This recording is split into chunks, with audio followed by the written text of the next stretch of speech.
Russia was torn by the turbulence of World War I and then the Russian Revolution in the second decade of the 20th century.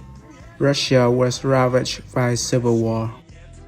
Even during this period of political trauma, a brief flowering of creative art in Russia had an international influence on the 20th century graphic design.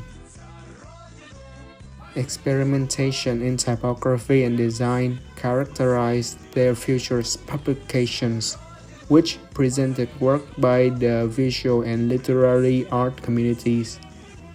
Symbolically, the Russian Futurist books were a reaction against the values of Czarist Russia.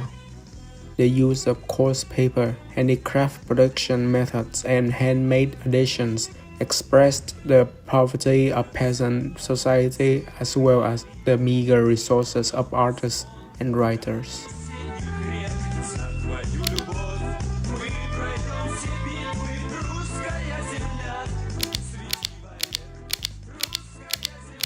Alexander Rodchenko was an artist, designer, and photographer. Born in St. Petersburg, from 1911, trained at the art school in Kazan, moving to Moscow in 1914.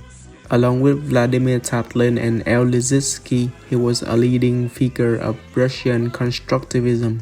In 1921, he abandoned pure art in favor of visual communication that would serve the needs of society. His pioneering constructivist typography with its geometrical severity, heavy rules, and bold hand-drawn sans serifs was inextricably linked with the politics of revolution. He was active in many different areas, devising poster, book jackets, interiors, products, furniture, and stage sets.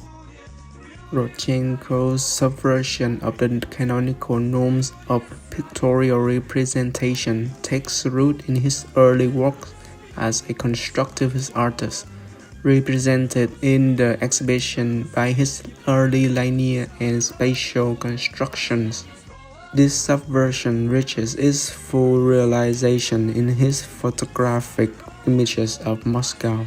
There is something of a continuum stretching from the experimentation of Rodchenko's early abstract compositions to his urban photography. Rodchenko's images have a strong social purpose to disseminate visual information about the new progressive architecture. On a more fundamental level, he also wishes to transform the way in which we see, to revolutionize our visual reasoning and alter our perception of the ordinary.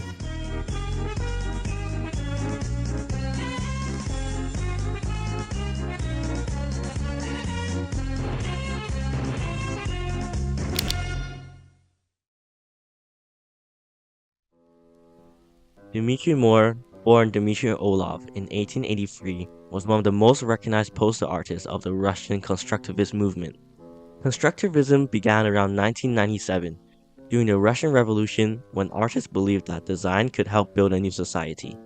Instead of painting for decoration, they created bold, functional art that served social and political purposes. Moore's posters captured that idea perfectly. His most famous one, Have You Enlisted in the Red Army? From 1920 shows a Red Army soldier pointing straight at the viewer. It's simple, geometric, and powerful. Red, black, and white shapes arranged to demand action. This poster became one of the most iconic images of early Soviet propaganda. In the 1920s, Moore turned his focus to anti-religious propaganda, supporting the Soviet campaign against the church. He created striking posters that portrayed religion as something holding workers back, contrasting dark traditional imagery with bright symbols of progress and labor. Moore also worked for the magazine Vosbonsnik Nustanka, which means the godless at the workbench. It was a satirical publication that used humor, caricature, and constructivist design to promote atheism and celebrate science and industry. His illustrations there were dramatic, priests shown as corrupt while workers appeared enlightened and modern. Through this work, Moore showed how design could be more than just art. It could be a tool for ideology, capable of shaping how people think and act. His bold use of color, geometry, and typography continues to influence poster design today. You can see the echoes of his style in protest graphics, political campaigns, and minimalist advertising that still rely on strong, visual, and clear messages. Dimitri Moore's work reminds us that constructivism wasn't just a style. It was a mission to use art as a force for change.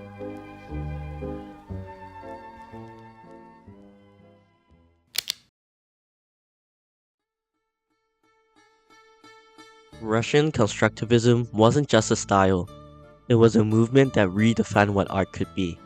Born from the energy of the Russian Revolution, it turned away from decoration and tradition, focusing instead on function, structure, and social purpose.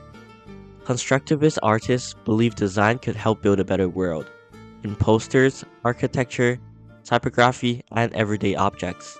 Their bold shape, limited color palettes, and geometric compositions influence everything from modern graphic design and advertising to minimalism and digital design today.